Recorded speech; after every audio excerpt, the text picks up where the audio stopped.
Hello friends, I am back to our channel. Good morning to all of you. कल हमने unit second complete कर ली थी। Unit first भी real analysis की यूनिट फर्स्ट हो गई है, यूनिट सेकंड हो गई है और आज हमें यूनिट थर्ड करनी है। थर्ड यूनिट के अंदर क्या है? Sequence in are. हम करेंगे सीक्वेंस इन आर। बहुत ही अच्छा टॉपिक है। इसी से रिलेटेड अब हम सीक्वेंस इन आर कर रहे हैं, फिर हम करेंगे सीक्वेंस ऑफ फंक्शंस।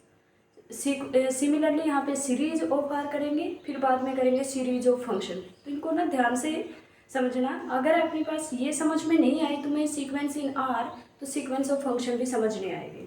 तो इस वजह से पहले ये अच्छे से करना। कुछ एग्जाम्पल मैं साथ साथ क्लियर करवाती चलूँगी, कुछ एग्जाम्पल आप करना। इस पर मैक्सिमम जितने हो सकते हैं उतने एग्जाम्पल करना आप। ठीक है, चलो स्टार्ट करते हैं आज का topic, sequence in are.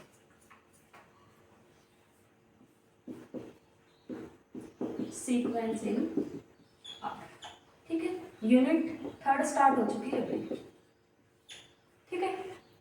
Sequence in are में सबसे पहले हमें सीक्वेंस करना है कि सीक्वेंस क्या होती है। सीक्वेंस क्या होती है? अपने पास F natural number to real. मैंने यहाँ पे रियल किया, जिसके डोमेन अपने पास सेट ऑफ नेचुरल नंबर हो। डोमेन क्या होनी चाहिए? डोमेन जिसकी सेट ऑफ नेचुरल नंबर हो। रेंज में भी एनी सेट। अगर रेंज इसकी जो कोडोमेन है वो रियल है तो अपने पास रियल सीक्वेंस हो जाएगी। रैशनल है तो रैशनल सीक्वेंस हो जाएगी। इरेशनल है तो इरेशनल सीक्वेंस हो जाएगी। बस कंडीशन ये है, जिसके domain set of natural number हो उसको हम सीक्वेंस कहते हैं। और रेंज अपने पास कोडोमेन अपने पास कोई भी सेट हो सकती है, ठीक है। तो एफ अपने पास एन टू आर क्या होगी? F N to R a function. अब लिखो definition. A function f N to R is said to be a real sequence. A real sequence. इसको लिखेंगे कैसे? F1, F2, F3 and so on. ये अपने पास क्या होती है? Term of the sequence. Term of the sequence. ये अपने पास फर्स्ट टर्म होती है, ये सेकंड टर्म होती है, ये थर्ड टर्म होती है एंड सो। इसकी जो फर्स्ट टर्म होगी, वो क्या होगी? F1। सेकंड टर्म क्या होगी? F2। Second term F2। इसके कुछ एग्जांपल से क्लियर हो जाएगा। एक फंक्शन है f जिसकी domain set of natural number होनी चाहिए और जो कोडोमेन है वो कोई भी सेट हो सकती है। उसको हम क्या कहेंगे? रियल सीक्वेंस कहेंगे। उसको क्या कहेंगे? रियल सीक्वेंस कहेंगे। फॉर एग्जांपल अपने पास जो सीक्वेंस है, notation, it is denoted by, नीचे लिखो, ये भी लिखना था सब कुछ। इट इज डिनोटेड बाय, ऐसे लिख सकते हैं और ऐसे भी लिख सकते हैं, ठीक है। फिर एग्जांपल देना था F1, F2 and so on. ये अपने पास फर्स्ट टर्म होती है, ये सेकंड टर्म होती है, थर्ड टर्म होती है एंड सो ऑन, ठीक है।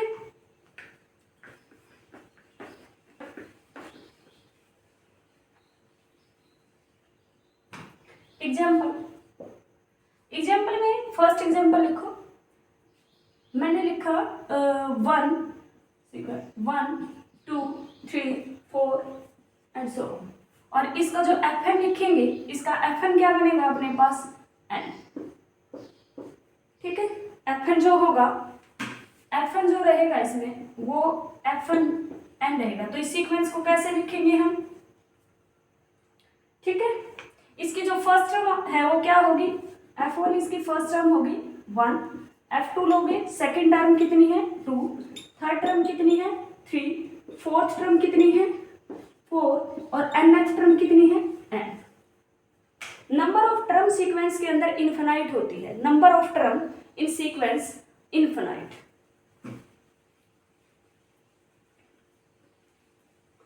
सेकेंड एग्जाम्पल, अगर F1 हमें सीक्वेंस, हमने F1 जो सीक्वेंस है वो हमने लिख दी दिस। ये एक ही टर्म सीक्वेंस में तो मैंने अभी बताया कि इन्फिनाइट मैनी टर्म होती है, तुम्हें लगेगा कि इसके अंदर एक ही टर्म है, नहीं, ये कांस्टेंट सीक्वेंस है जिसके अंदर F1 की वैल्यू मैंने ले ली है 1। तो फर्स्ट टर्म भी क्या होगी इसकी 1, सेकेंड टर्म भी क्या होगी 1, थर्ड टर्म भी क्या होगी 1। तो सीक्वेंस कैसे बनेगी 1 1 1 1 1 एंड सो ऑन। ठीक है, ये अपने पास इसको क्या बोलते हैं, इसको कांस्टेंट सीक्वेंस बोलते हैं। थर्ड एग्जांपल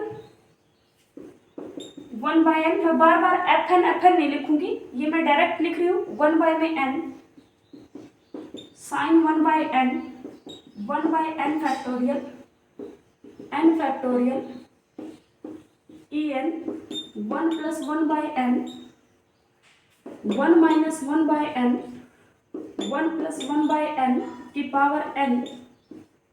ठीक है, ये आपके पास कुछ सीक्वेंस के एग्जांपल्स है। ठीक है भाई, कांस्टेंट सीक्वेंस जो अभी एग्जांपल लिखा था, एक और लिख लो -1 की पावर n, ये अपने पास होगी सीक्वेंस। ठीक है, ये अपने पास सीक्वेंस है जिसकी डोमेन जो होती है वो सेट ऑफ नेचुरल नंबर होनी चाहिए और रेंज में भी एनी सेट, रेंज कोई भी सेट हो सकती है। और सीक्वेंस की जो अपने पास टर्म होती है, सीक्वेंस के अंदर इनफिनाइट मैनी टर्म होती है।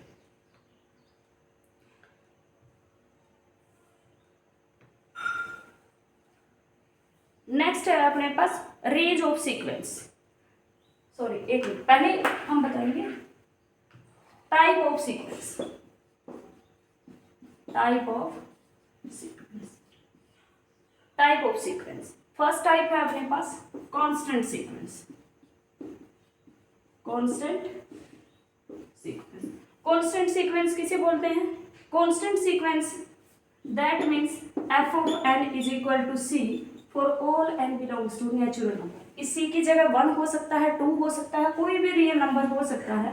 c belongs to real number, कोई भी रियल नंबर हो सकता है। fn is equal to c, that is called the constant sequence। Example लिख लो 0 0, सेकेंड में लिख सकते हो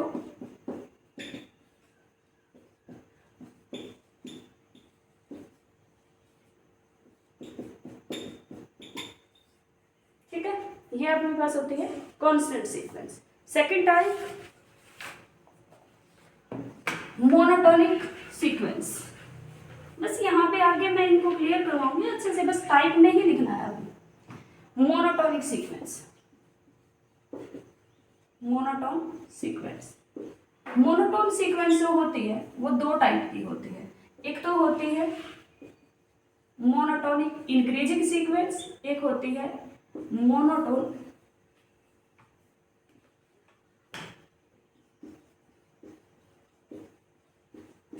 decreasing sequence. Monotonic increasing sequence और monotonic decreasing sequence. Monotonic increasing sequence होती है जिसमें fn+1 greater than equal to fn हो for all natural number. fn+1 greater than equal to fn हो, और डिक्रीजिंग होती है जिसमें fn+1 less than equal to हो fn से। ये सीक्वेंस है, ठीक है। fn+1 greater than equal to fn, fn+1 less than equal to fn। अगर इसमें कंफ्यूज हो रहे हो तो सिर्फ nth टर्म लिख लो इसकी, an+1 लेस देन, इसी को ये भी लिख सकते हैं an+1 less than equal to an for all n belongs to natural number, और यहाँ पे अपने पास क्या होगा an+1 greater than equal to an for all n belongs to natural number. Example लिख लो इसके साथ साथ में। इसका एग्जाम्पल आ जाएगा n स्क्वायर n की क्यूब, और इसके एग्जाम्पल हो जाएंगे -n स्क्वायर और 1/n। ठीक है, ये क्या है एग्जाम्पल। ये मोनोटोनिकली डिक्रीजिंग सीक्वेंस होती है, ये मोनोटोनिक इंक्रीजिंग सीक्वेंस होती है। अगर इसी में मोनोटोनिकली स्ट्रिक्टली मोनोटोनिकली इंक्रीजिंग आ जाए, इसी में एक होता है स्ट्रिक्टली मोनोटोन इंक्रीजिंग सीक्वेंस। उसमें क्या होता है an+1 greater than equal to an for all n belongs to natural number. इसमें इक्वलिटी नहीं आती। एग्जाम्पल में क्या आएगा, n आएगा इसमें, लेकिन n आ जाएगा, n की क्यूब आ जाएगा, लेकिन n स्क्वायर नहीं आएगा क्योंकि उसके अंदर इक्वलिटी भी आ जाती है। ठीक है, तो ये अपने पास क्या हो जाएंगे, स्ट्रिक्टली मोनोटोनिकली इंक्रीजिंग। दूसरा है strictly monotonic decreasing sequence. Strictly monotonic decreasing sequence, उसमें क्या है, an+1 लेस देन होगा an से for all n belongs to natural number. Example में लिखना है -l और 1/n। ठीक है, हमने किया सीक्वेंस क्या होती है। अब हम कर रहे हैं टाइप ऑफ सीक्वेंस, जिसमें हमने दो टाइप कर लिए हैं, एक तो कांस्टेंट सीक्वेंस और एक है monotonic sequence. Constant sequence and monotonic sequence.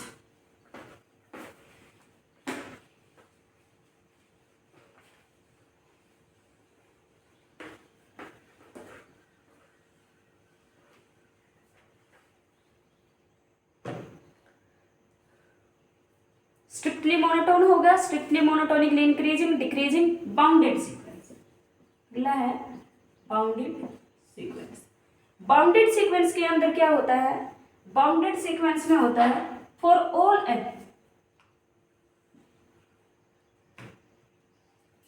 सारी की सारी fn जो होती है उसका mod less than equal to k होना चाहिए for all n belongs to natural number और k belongs to real number. ये होती है बाउंडेड सीक्वेंस।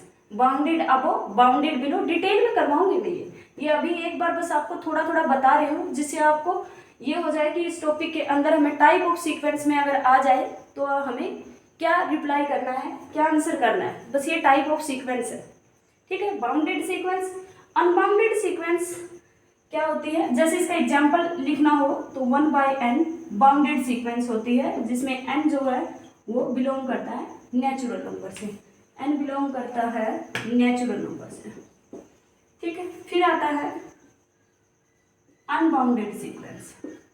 अनबाउंडेड सीक्वेंस ऐसा कोई रियल नंबर की एग्जिस्ट ही ना करे कि fn या तो अनबाउंडेड अबव हो या अनबाउंडेड बिलो हो, या तो अनबाउंडेड अबव या फिर नॉट बाउंडेड। नॉट बाउंडेड जो होगी उस सीक्वेंस को क्या कहेंगे, एग्जाम्पल में लिख सकते हो n। ठीक है, ये जो सीक्वेंस है 1 2 3 अप टू कहाँ तक जाएगी, इन्फिनाइट तक जाएगी, तो ये बाउंडेड अबो नहीं है, इस वजह से ये सीक्वेंस बाउंडेड नहीं है। ठीक है भाई,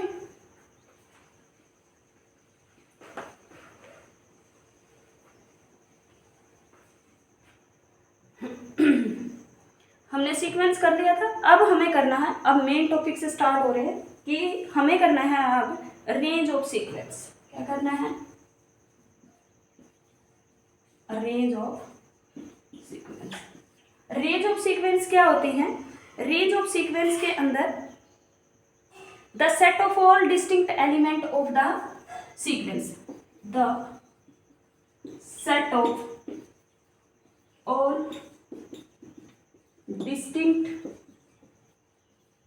element of sequence, set of all distinct element of sequence without repetition, without repetition of element, without repetition of element is called range of sequence. ठीक है, the set of all distinct element, the set of all distinct element of the sequence, sequence के जो distinct element है वही उठाने हैं। Repetition अगर हो रहा है तो बार बार रिपीटेशन नहीं होता है रेंज सेट के अंदर, उसी को हम रेंज ऑफ द सीक्वेंस बोलते हैं। एग्जाम्पल, जैसे अपने पास कोई सीक्वेंस है 1 1 1 एंड सो ऑन, तो इसकी जो रेंज ऑफ सीक्वेंस होगी, इसकी रेंज सेट क्या बनेगा, सिंगलटन 1 बनेगा। सिंगलटन 1, ये 1 का रिपीटेशन हो रहा है तो अपने पास सिंगलटन 1 जो बनेगा वो उसका क्या बनेगा, रेंज बनेगा। ठीक है, जैसे अपने पास एग्जाम्पल नंबर 2, एक और एग्जाम्पल लिख लेते हैं। -1 की पावर n लिख लो, -1 की ऊपर लिख देते हैं।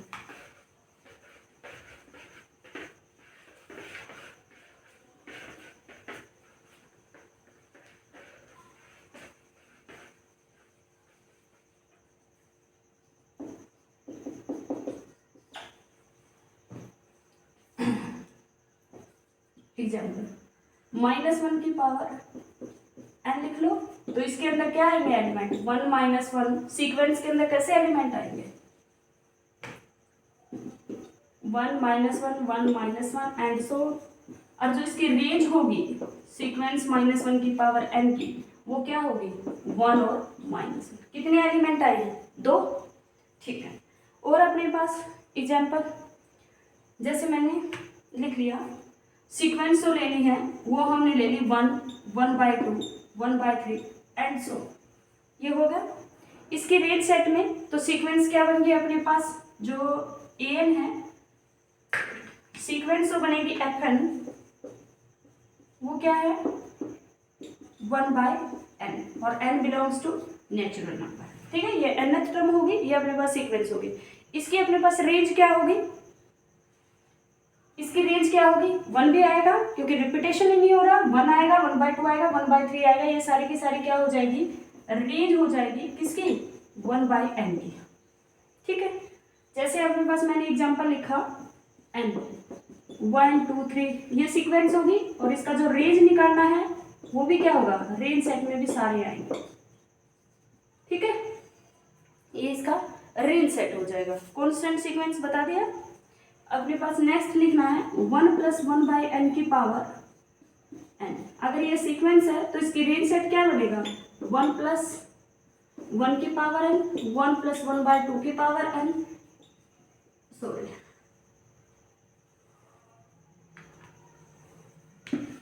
इसकी रेंज सेट n की जगह 1 पुट करो, n बिलोंग्स टू क्या है, नेचुरल नंबर, 1 पुट करोगे तो 2। नेक्स्ट क्या आएगा, 1 + 1/2 का स्क्वायर, 1 + 1/2 की क्यूब एंड सो। ये क्या होगा, इसका रेंज सेट होगा। क्लियर थी, range of the sequence clear हो गया है। जैसे अपने पास एक और इंपॉर्टेंट एग्जांपल है, ये और लिख लो, ये आ जाए √2 fn = में fn + 1 for all n belongs to natural number. तो इसकी टर्म कैसी होंगी, इसकी रेंज कैसी होगी, रेंज के अंदर इसके अंदर आएगा √2 और यहाँ पे हम करेंगे 2√2 एंड सो। ठीक है, ये रेंज सेट बन जाएगा इसका। क्लियर है भाई, I hope range of the sequence और सीक्वेंस की डेफिनेशन आपकी क्लियर हो गई होगी। नेक्स्ट,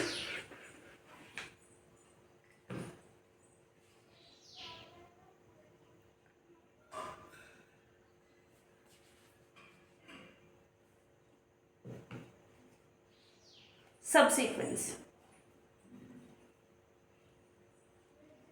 सबसीक्वेंस टॉपिक वैसे बहुत बाद में दे रखा है सबसीक्वेंस का, पर बहुत बाद में नहीं करना है, पहले करना पड़ेगा।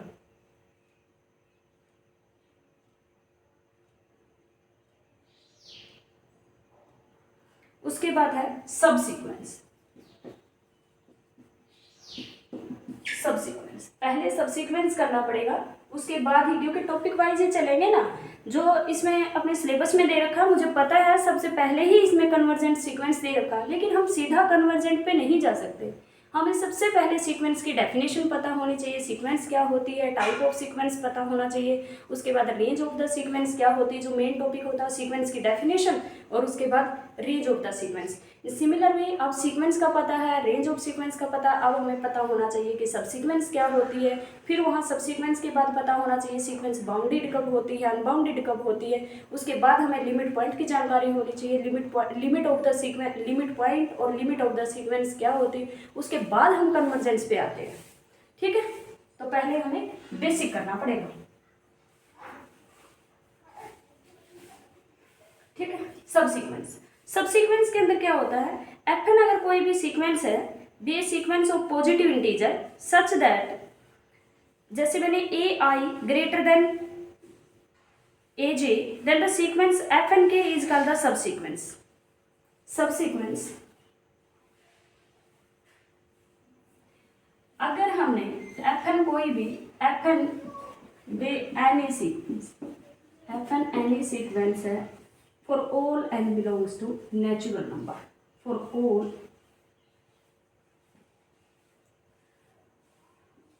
all n belongs to natural number. FN की जो होगी is a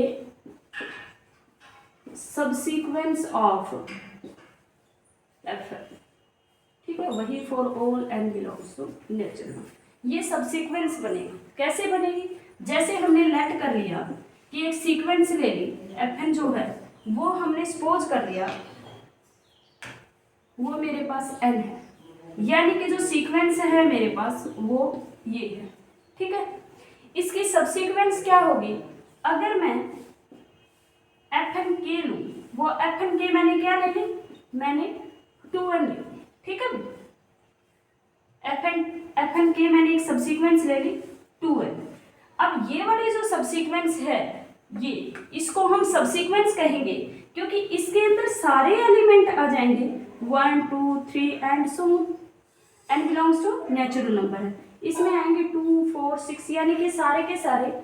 मैं ये बताऊं कि ये वाली अपने पास सीक्वेंस है, ये सबसीक्वेंस है, बल्कि इसको तो हम इवन सबसीक्वेंस बोलेंगे। इवन टर्म की जो बनेगी वो सबसीक्वेंस होगी।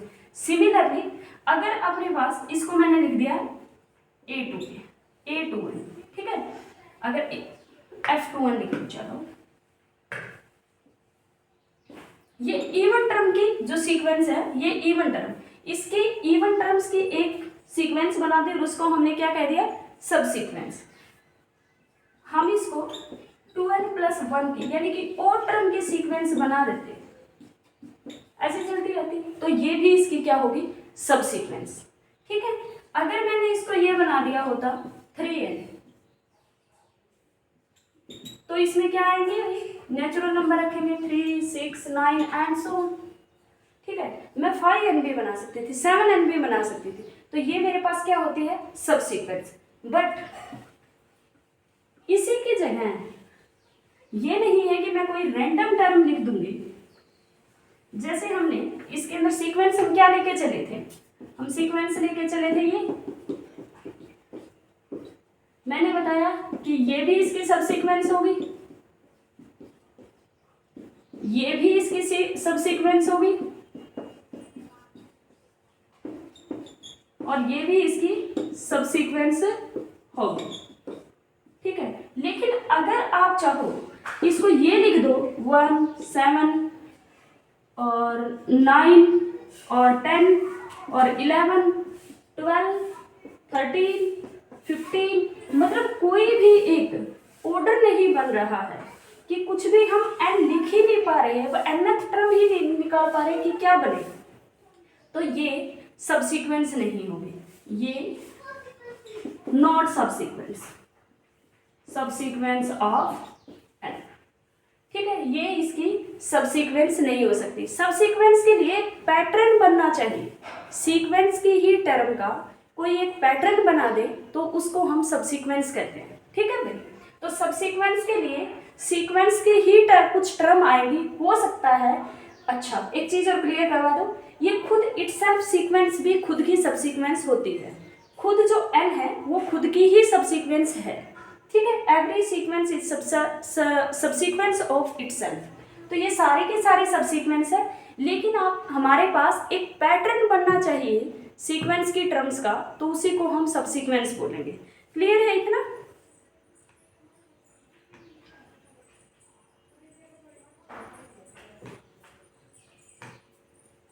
अब एक थ्योरम है,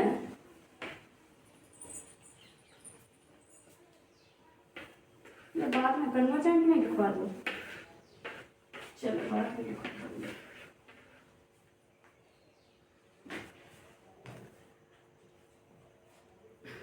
सबसीक्वेंस हो गया है, चलो ये थ्योरम साथ साथ लिख लो, मैं कन्वर्जेंट और करवा दूंगी।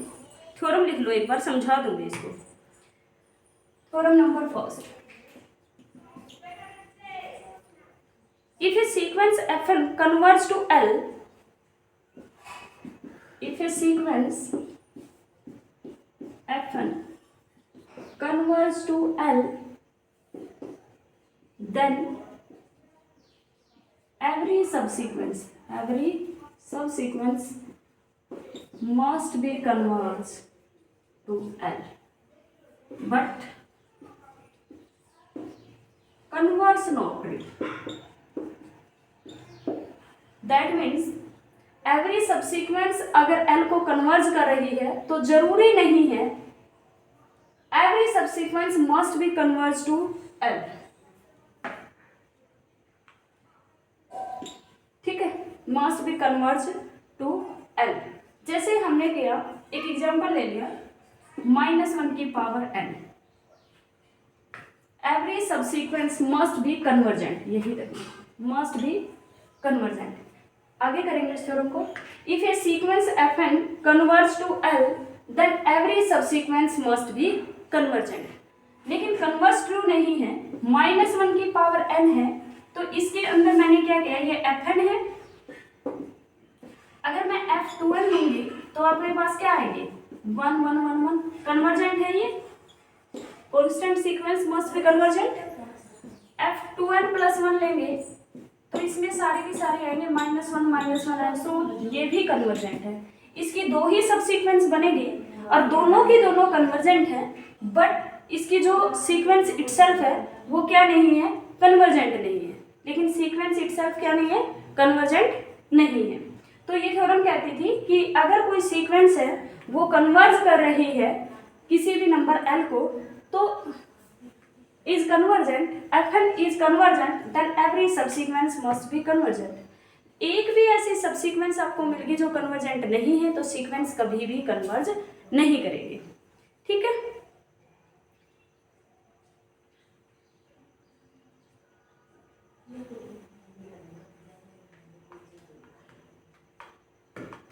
if a sequence, यहीं पे if a sequence, next theorem, if a sequence fn converge to a number L,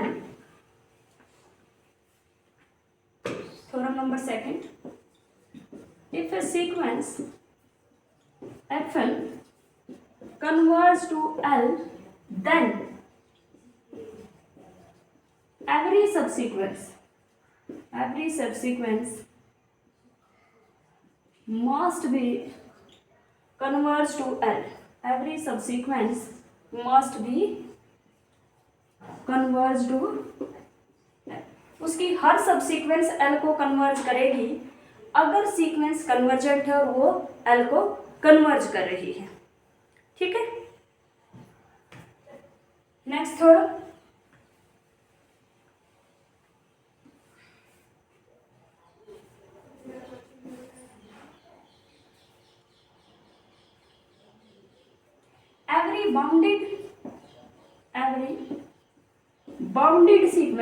every bounded sequence has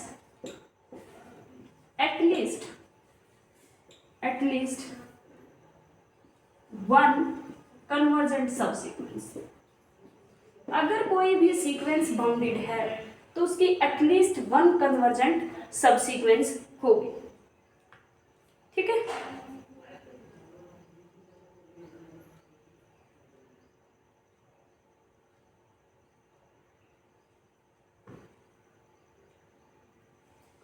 ये था सबसीक्वेंस.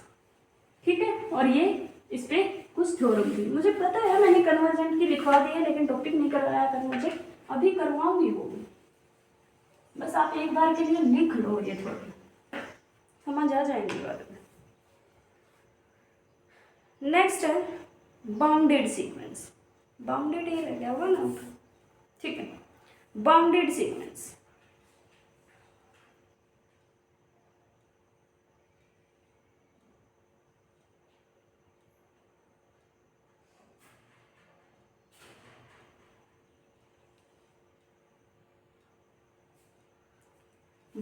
बाउंडेड सीक्वेंस,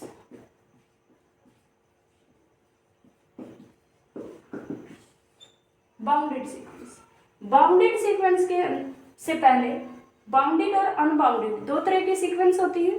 तो बाउंडेड सीक्वेंस के अंदर डेफिनेशन जो है हम पहले लिखेंगे बाउंडेड अबव और फिर लिखेंगे बाउंडेड बिलो, क्योंकि बाउंडेड सीक्वेंस बाद में बोलेंगे वो सीक्वेंस बाउंडेड होती है if it is bounded above as well as bounded below. A sequence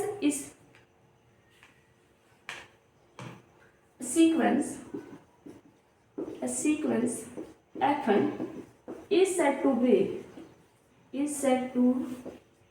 be bounded if it is bounded above as well as bounded below. एक सीक्वेंस Fn को हम बाउंडेड सीक्वेंस तब बोलेंगे जब वो बाउंडेड अबव भी हो और बाउंडेड बिलो भी हो। ठीक है, अब बाउंडेड अबव क्या होता है? Bounded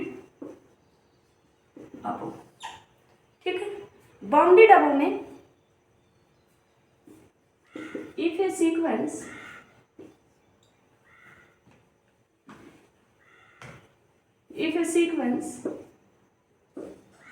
Fn is said to be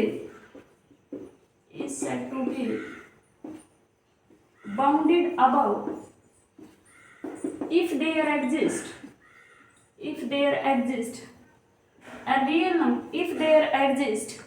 a real number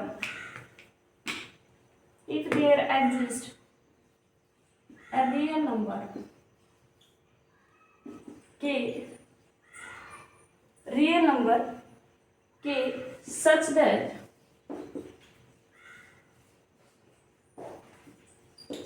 that कि जो Fn x है वो less than equal to k होना चाहिए for all n belongs to natural number. ठीक है, Fn x less than equal to क्या होनी चाहिए?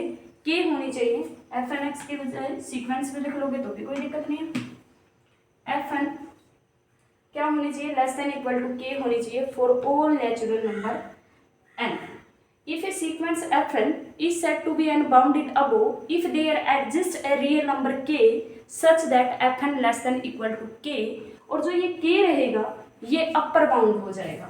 k जो रहेगा वो upper bound of the sequence होगा, वेयर k is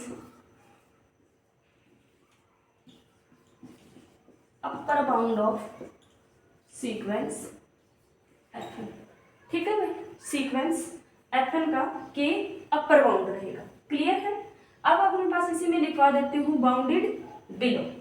आपको दोबारा लिखनी है, मुझे थोड़ा फायदा हो गया, दोबारा नहीं लिखना पड़ेगा। Bounded below if there exist a real number k belongs to R such that, k की जगह k डैश कर लो, सच दैट कि f of n greater than equal to k dash हो जाए for all n belongs to natural number, और ये जो k डैश रहेगा ये लोअर बाउंड हो जाएगा सीक्वेंस का। ठीक है, lower bound of the sequence. Bounded sequence, अब यहीं से एक डेफिनेशन ये होगी, दूसरी जो होगी बाउंडेड सीक्वेंस, ये है बाउंडेड बिलो की। ठीक है, अब बाउंडेड सीक्वेंस लिखना है तो बाउंडेड सीक्वेंस में क्या करोगे? If a sequence Fn is said to be bounded if there exists real number k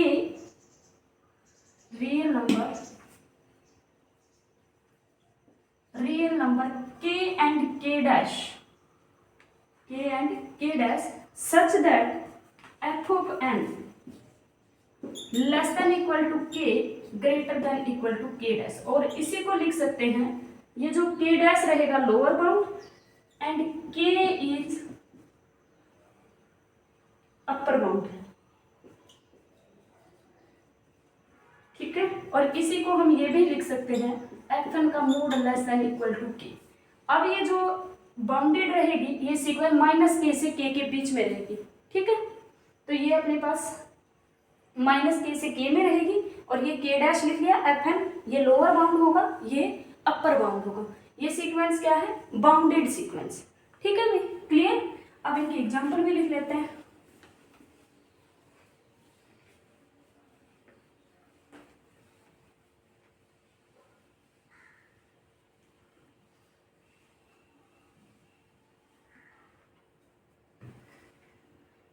पहले बाउंडेड अबव,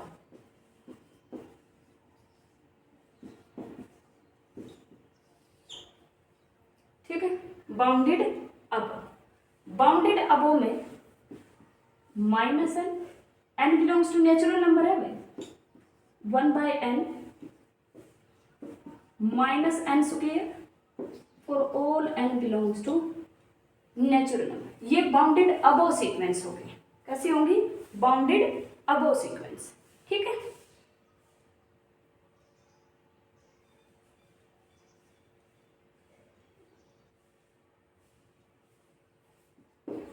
-1 की पावर n, 1 + 1/n, 1 + 1/n की पावर n, ये सारी की सारी क्या होती है? बाउंडेड अबव सीक्वेंस होती है। बाउंडेड बिलो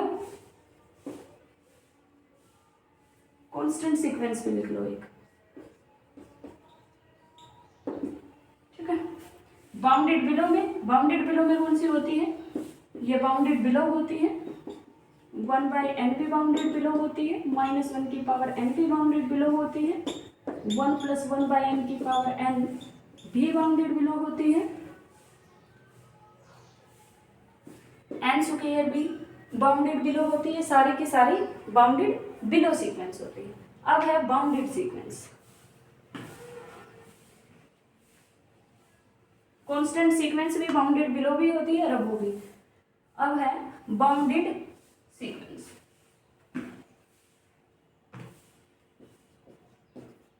बाउंडेड सीक्वेंस के एग्जांपल क्या रहेंगे? Constant sequence, c belongs to real number, c की जगह 1 लिख सकते हो, 2 2 3 3 4 4 5 5 6 6 ऐसे लिख सकते हैं। 1/n -1 की पावर n, ठीक है। इसमें n नहीं लिख सकते क्योंकि n बाउंडेड अबव नहीं होता, -n बाउंडेड बिलो नहीं होता। 1 + 1/n की पावर n लिख सकते हैं। क्या 2 की पावर n लिख सकते हो? बाउंडेड अबव में लिख सकते हो 2 की पावर n होता है, नहीं बाउंडेड बिलो होता है। बाउंडेड बिलो में 2 की पावर n भी लिख सकते हो, ठीक है। n belongs to natural number. और कौन सी होती है? 1 + 1/n लिख लो, ठीक है। 1/n फैक्टोरियल लिख लो। ये बाउंडेड बिलो होती है। जो बाउंडेड होगी वो तो सब कुछ ही होगी, अबव भी होगी और बिलो भी होगी, ठीक है। और अनबाउंडेड सीक्वेंस, ठीक है। Unbounded sequence,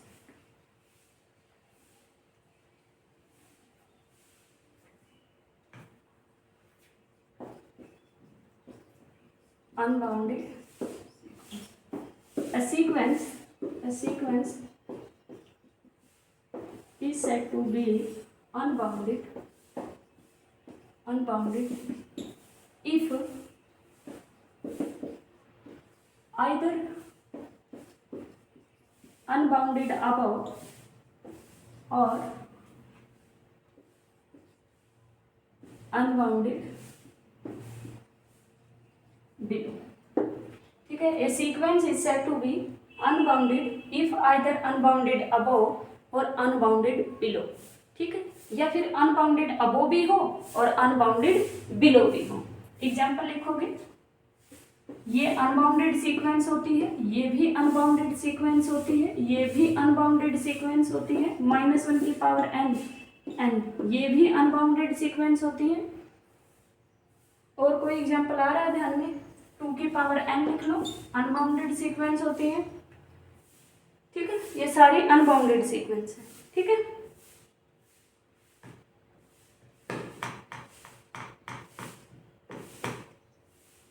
clear?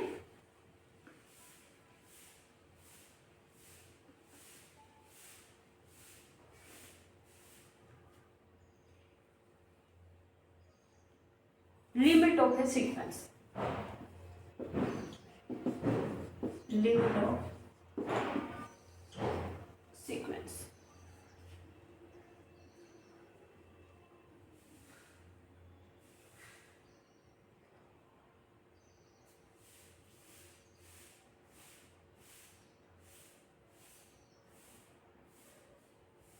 Limit of sequence से पहले ओसिलेटिंग सीक्वेंस रह गया भाई। अच्छा वो तो उसी में रख दीजिए, लिमिट ऑफ सीक्वेंस, ठीक है। Limit of sequence, limit of sequence में क्या है, पहले लिमिट पॉइंट, पहले लिमिट पॉइंट चेक करना आना चाहिए। लिमिट पॉइंट क्या होता है, एक सीक्वेंस है कोई भी A N, a sequence F N ले लो, a sequence F N of real number, sequence fn be a real sequence, then a real number L is said to be limit point of a sequence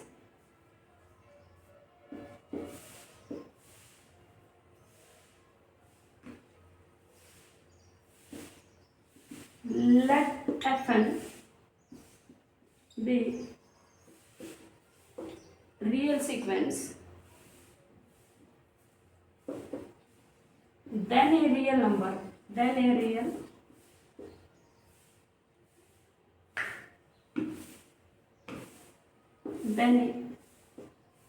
number L is limit point of fn if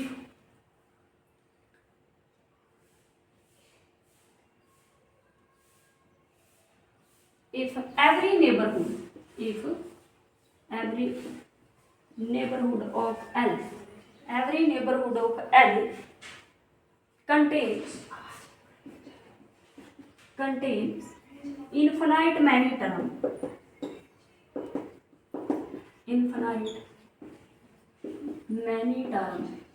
of sequence।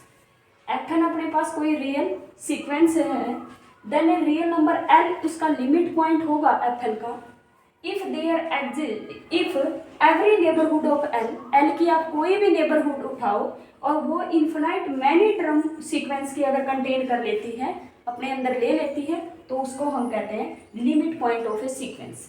तो limit point कौन होगा, L limit point होगा किसका, इस sequence fn का। कब होगा, जब इसकी एवरी नेबरहुड इसकी इन्फिनाइट मैनी टर्म को कंटेन कर लेगी। जब इसकी एवरी नेबरहुड इसकी इन्फिनाइट मैनी टर्म को कंटेन कर लेगी तो L जो रहेगा वो लिमिट पॉइंट रहेगा।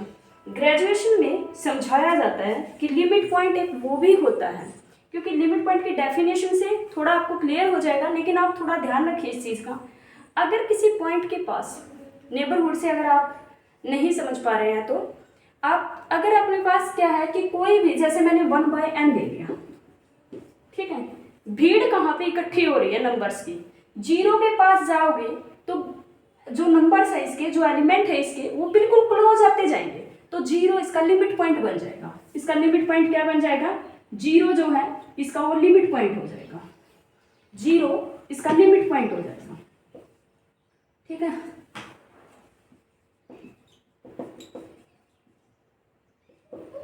लिमिट पॉइंट इज जीरो, ठीक है। जैसे मैंने लिखा 1 + 1/n लिख दिया, तो इसका लिमिट पॉइंट क्या होगा, जैसे ही इसको इन्फिनिटी पे जाओगे, यानी कि इन्फिनिटी पे जाते जाते ये और छोटी और छोटी और छोटी होती जाएगी सीक्वेंस, और यहाँ पे भीड़ इकट्ठी होनी स्टार्ट हो जाएगी जब आप इन्फिनिटी पे जाओगे।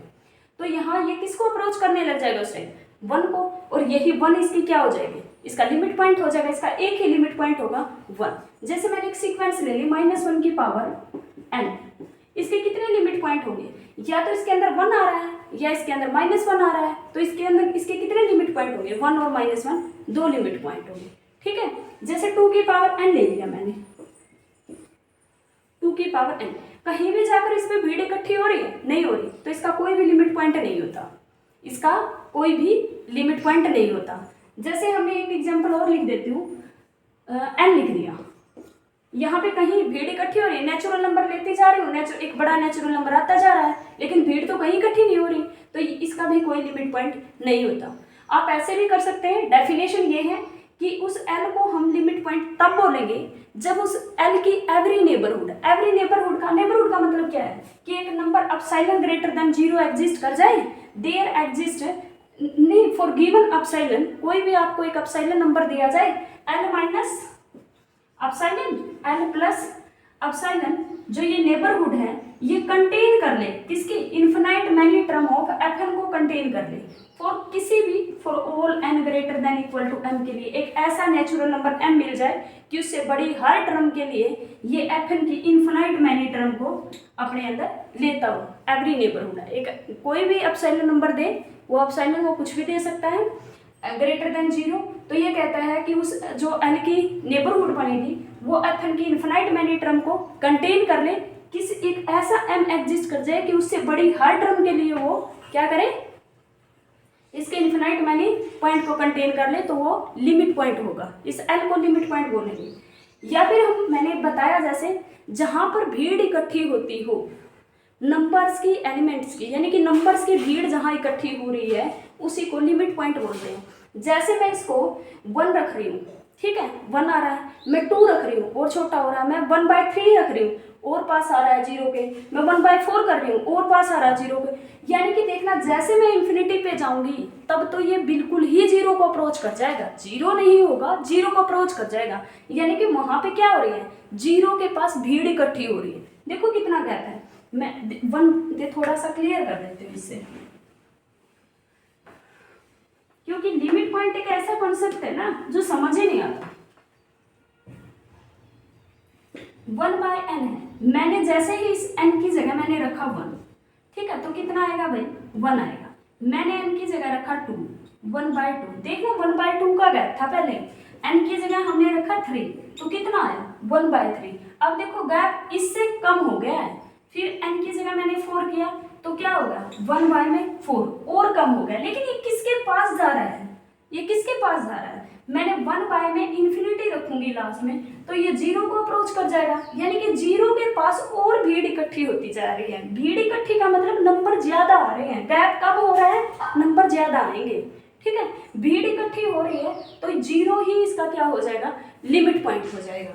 जैसे अपने पास मैंने कहा 2 की पावर n, अब n की जगह 2 हो गया, 2 का स्क्वायर हो जाएगा, 2 की क्यूब हो जाएगी एंड सो ऑन।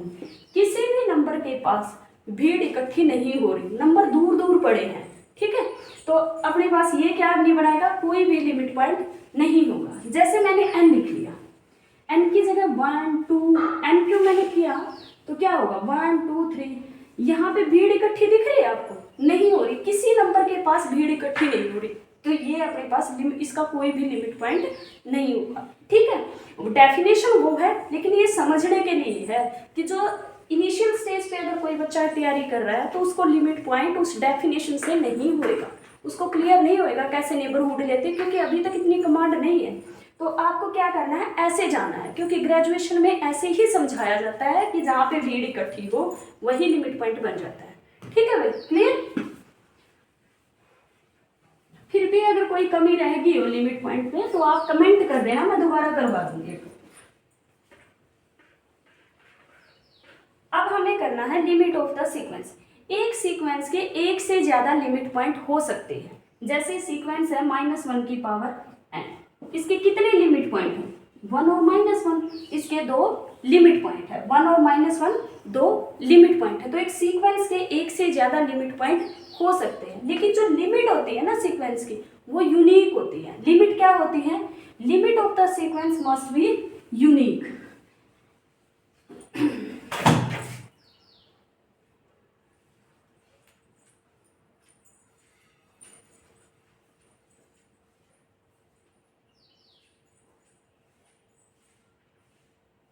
एक एग्जांपल और दे देती हूँ इसमें, 1 + -1 की पावर n, इसकी लिमिट क्या होंगी, एक तो इसका लिमिट पॉइंट 1 होगा और इसकी लिमिट पॉइंट क्या होगा 0 होगा, इसके भी 2 लिमिट पॉइंट है। हो सकता है 1/n का कितना लिमिट पॉइंट है, एक ही लिमिट पॉइंट है 0, ठीक है, लिमिट पॉइंट एक भी हो सकता है और एक से ज्यादा भी हो सकते हैं, ठीक है।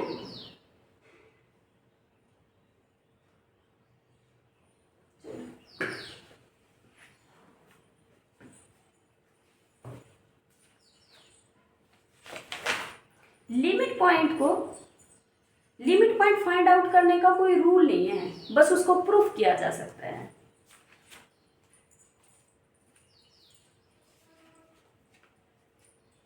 एक बार लिमिट पॉइंट लिख दिया,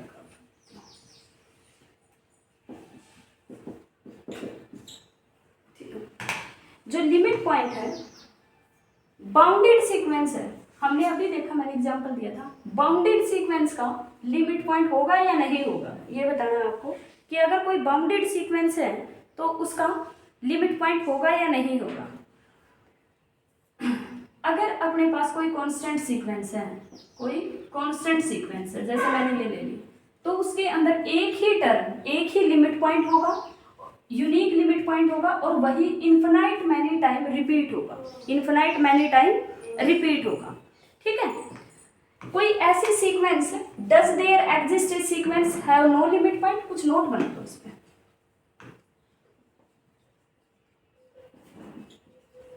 Does there exist a sequence has no limit point? आप सोचो तब तक मैं क्वेश्चन लिख रही हूँ।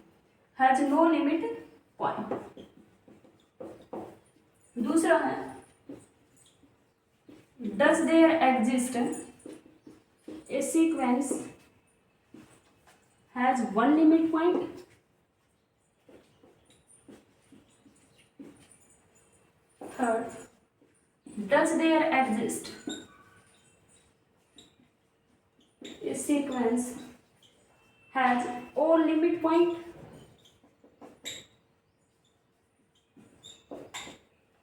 Does there exist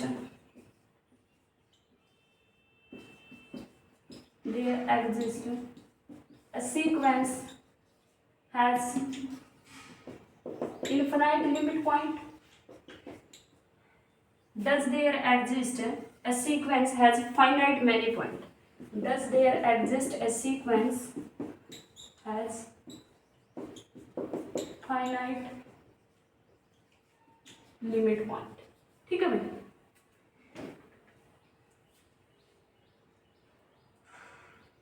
क्या कोई ऐसी सीक्वेंस एग्जिस्ट कर सकती है जिसका कोई लिमिट पॉइंट नहीं हो? हाँ, एग्जाम्पल है हमारे पास, आप लिखोगे यस, और एग्जाम्पल क्या लिखा है, लिखो फटाफट अपनी कॉपी में, यस, और एग्जाम्पल में क्या लिखोगे, एन हो गया, एन सुपीरियर हो गया, कोई लिमिट पॉइंट नहीं होता। Does there exist a sequence has one limit point, बिल्कुल, इसमें भी क्या लिखना है, यस, और एग्जाम्पल क्या दिया है, एग्जाम्पल लिखना है, 1 बाय में n लिख सकते हो, 1 + 1 बाय में n लिख सकते हो, इसमें 2 की पावर n भी लिख सकते हो। ठीक है, does there exist a sequence has all limit point, यानी कि कोई सीक्वेंस है, उसके सारे के सारे जो सीक्वेंस की टर्म होगी वो लिमिट पॉइंट बन जाएंगे। ठीक है, तो इसके अंदर क्या दे वो एग्जाम्पल जिसमें सारे लिमिट पॉइंट बन जाएंगे, यस, कौन होंगे, rational number intersection 0 to 1, sequence कैसी होनी चाहिए, 1, 1/2, 1/3, 1/2, सीक्वेंस क्या होनी चाहिए, 1, 1/2, 2/2, 1/3, 2/3, 3/3, तो इसके लिमिट पॉइंट क्या हो गए, रैशनल नंबर इंटरसेक्शन 0 to 1, और क्या आता है वो अपने पास उसके लिमिट पॉइंट क्या होते हैं, 0 से 1 क्लोज इंटरवल। ये कैसे होते हैं, सारे के सारे जो नंबर आएंगे इसके अंदर वो सारे के सारे क्या हो गए, लिमिट पॉइंट हो गए। इनफिनाइट लिमिट पॉइंट क्या होंगे, इनफिनाइट लिमिट पॉइंट, यस, और एग्जाम्पल क्या लिखोगे, फाइनाइट के लिए तो वही लिख लो, -1 की पावर n लिख लो, फाइनाइट लिमिट पॉइंट हो जाएंगे, लेकिन इसके लिए मैं ऊपर लिख रही हूँ कि infinite number of limit point कैसे होंगे, जैसे, सॉरी एक मिनट रुको, इनफिनाइट लिमिट पॉइंट का एग्जाम्पल ये हो जाएगा, और does there exist a sequence has all, जो लिमिट पॉइंट, ऑल सीक्वेंस के जो एलिमेंट होंगे वो लिमिट पॉइंट होंगे, उसके अंदर लिख सकते हैं 1, 1 2, 1 2 3, 1 2 3 4, 1 2 3 4 5 एंड सो ऑन, ऐसे जाते जाएंगे, तो सारे के सारे जो रहेंगे नंबर्स वो इसके क्या हो जाएंगे, लिमिट पॉइंट हो जाएंगे। ठीक है, क्लियर भाई। Next,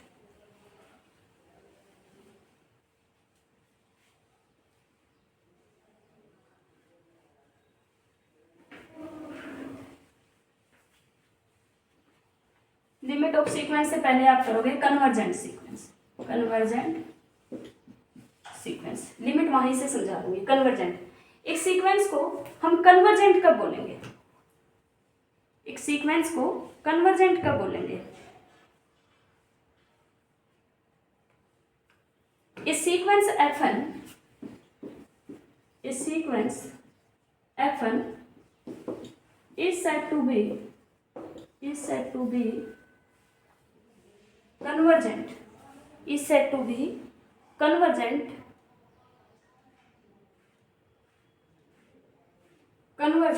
and converge to a real number L if for given epsilon greater than 0 there exists a natural number m greater than 0 तो होता ही है, there exists a natural number m such that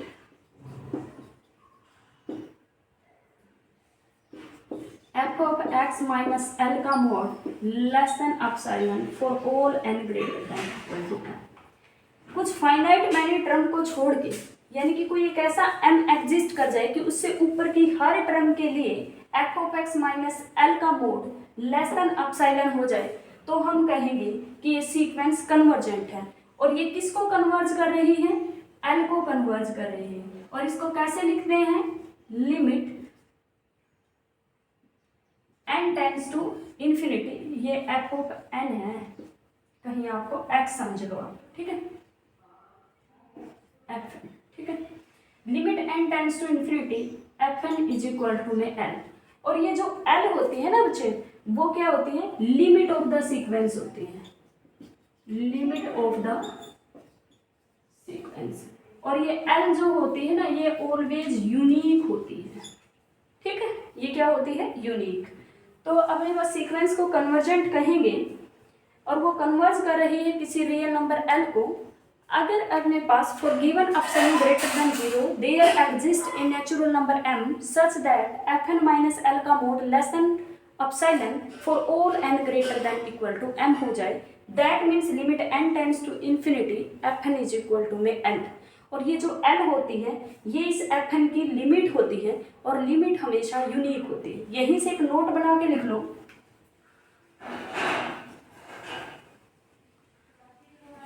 एक note बना के लिख लो। Note में क्या लिखना है? नोट में लिखना है अगर कोई सीक्वेंस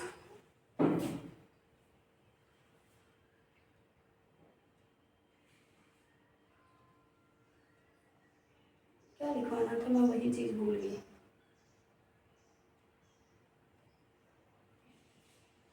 हाँ ठीक, limit of sequence always unique. जो लिमिट होती है सीक्वेंस की वो यूनिक होती है। दूसरा नोट लिखना है, अब यहां से बस नोट बन के आएंगे। एवरी बाउंडेड सीक्वेंस, मैंने कहा था every bounded sequence has a convergent subsequence. अगर कन्वर्जेंट सबसीक्वेंस है तो उसका वो लिमिट पॉइंट, अगर एक भी सबसीक्वेंस किसी को कन्वर्ज कर जाती है, कन्वर्जेंट का कंसेप्ट आ गया तो यहीं से कर लेते हैं। अगर कोई भी उसके अंदर एक भी अगर सबसीक्वेंस आ जाती है जो कन्वर्ज कर रही है उसको, तो वहाँ से लिमिट पॉइंट बन जाता है। तो एवरी सबसीक्वेंस, अगर every bounded sequence has a limit point. Limit point, अगर कोई बाउंडेड सीक्वेंस है तो उसका लिमिट पॉइंट जरूर होगा, ठीक है, क्योंकि उसमें एटलीस्ट एक सबसीक्वेंस मिलेगी जो कन्वर्जेंट होगी, ठीक है। तीसरा क्या है? बाउंडेड सीक्वेंस है तो उसका लिमिट पॉइंट होगा, बट बाउंडेड सीक्वेंस मे और मे नॉट बी कन्वर्जेंट। जरूरी नहीं है वो कन्वर्जेंट हो। बाउंडेड सीक्वेंस है और उसका हैज ए लिमिट पॉइंट, लेकिन अगर किसी का बाउंडेड सीक्वेंस है तो उसका लिमिट पॉइंट पक्का होगा, लेकिन जरूरी नहीं है वो कन्वर्जेंट हो।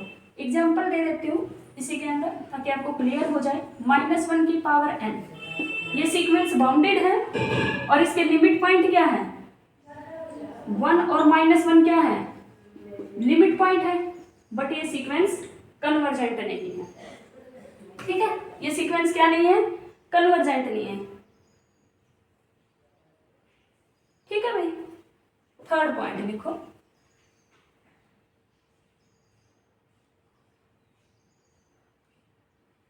Bounded sequence may not converge, may not converge. A sequence has limit point, a sequence has unique limit point, unique limit point may not exist, may not convergent, sorry, may not convergent. एक sequence है जिसका unique limit point है, जरूरी नहीं है वो convergent हो। Example इसके लिए क्या दोगे, जिसका एक लिमिट पॉइंट है लेकिन वो कन्वर्जेंट नहीं हो, तो उसका एग्जाम्पल क्या दोगे, 1 2 1 3 1 4 1 5, इस तरह से मैंने दे दिया। तो मैं इसको क्या लिख दूंगी, इस सीक्वेंस को ऐसे डिफाइन कर देंगे, if n is even 1, if n is odd, तो क्या है n, इसका यूनिक लिमिट पॉइंट है लेकिन ये सीक्वेंस बाउंडेड नहीं है, इस वजह से ये क्या नहीं है, कन्वर्जेंट नहीं है। लेकिन यहां से एक इंपॉर्टेंट नोट लिख लो आप,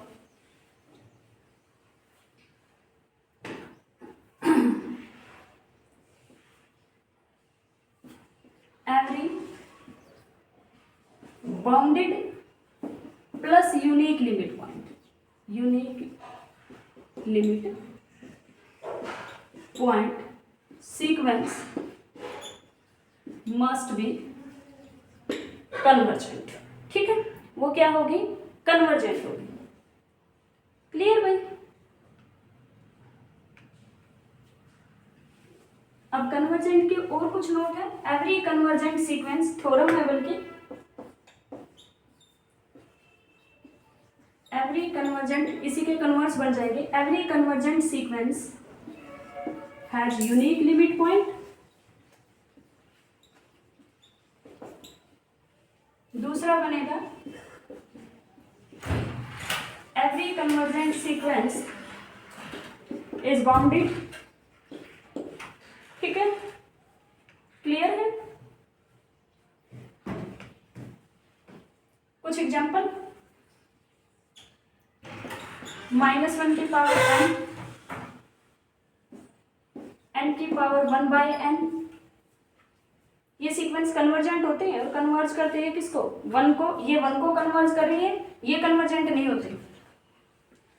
n की पावर 1/n, 1/n ये भी कन्वर्जेंट होती है, 1/n फैक्टोरियल, 1/n स्क्वायर, ठीक है, साइन 1/n।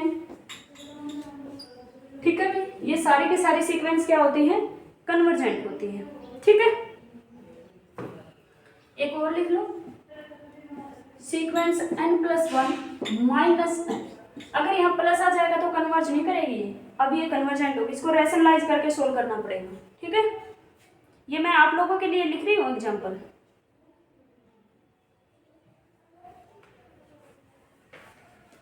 और लिखो 1 + 2 + 3 + up to n divided by n square limit n tends to infinity is equal to 1/2। आपको प्रूफ करना है।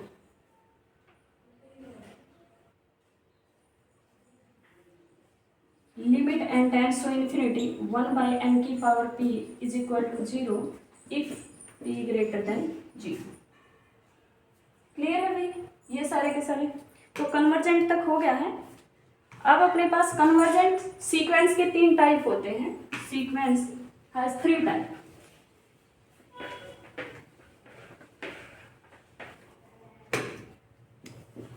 Sequence has 3 type. बस ये लास्ट है। पहला है सीक्वेंस कन्वर्जेंट होगी, दूसरा सीक्वेंस डाइवर्जेंट होगी और तीसरा सीक्वेंस क्या होगी, ओसिलेटिंग होगी। सीक्वेंस कैसी होंगी, ओसिलेटिंग होगी। ठीक है भाई, तीसरा अपने पास क्या आएगा, सीक्वेंस ओसिलेटरी।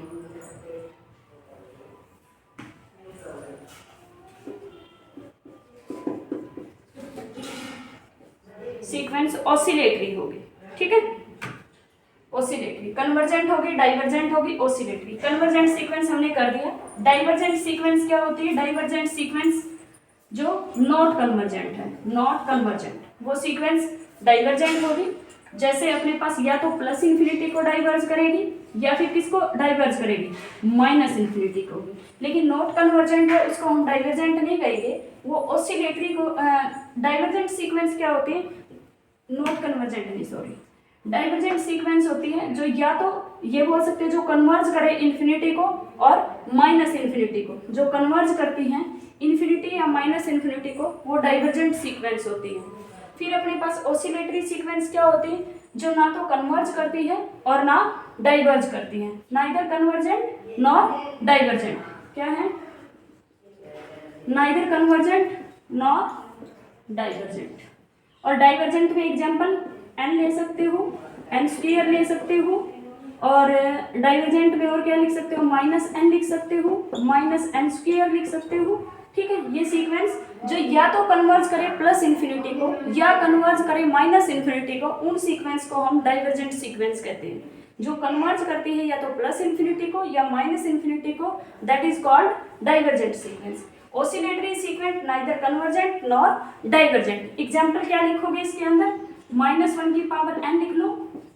ये क्या है? ऑसिलेटरी सीक्वेंस 2 टाइप की होती है, फाइनाइट और इनफिनाइट। 2 टाइप की होती है, फाइनाइट और इनफिनाइट, ठीक है, फाइनाइट और इनफिनाइट। फाइनाइट का एग्जांपल क्या लिखोगे? जो बाउंडेड हो, ये सीक्वेंस क्या होती है? बाउंडेड। और ये क्या होती है? अनबाउंडेड। ये कैसी होती है? अनबाउंडेड। ये बाउंडेड, ये अनबाउंडेड। एग्जांपल इसमें क्या लिखोगे? -1 की पावर n, और इसके अंदर लिखना है n-1 की पावर n, ठीक है। 1 और -1 दो, ये ऑसिलेट करती रहेगी। ऑसिलेट का मतलब उसी में घूमती रहेगी। -1 की पावर n लिख सकते हो, -2 की पावर n लिख सकते हो, -3 की पावर n लिख सकते हो। ये सारी की सारी सीक्वेंस कैसी होती है? फाइनाइटली ऑसिलेट करेगी, और ये इनफाइनाइटली ऑसिलेट करेगी n × -1 की पावर n। आज हमारा टॉपिक क्लियर कंप्लीट हो गए हैं। Convergent sequence, limit of sequence, bounded sequence, monotone तो नहीं हुआ, limit point of the sequence, ठीक है। इतने टॉपिक हमारे क्लियर हो गए हैं और कल करेंगे। चैनल को लाइक करना, सब्सक्राइब करना। Thank you.